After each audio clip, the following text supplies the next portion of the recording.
தினமும் துணையாக மதுவை கொள்வாய். கேட்டால் நான் தானே மனிதன் என்பாய். தைரியமாகச் சொல், நீ மனிதன் தானா?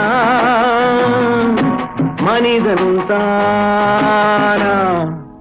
இல்லை, நீதான் ஒரு மிருகம்.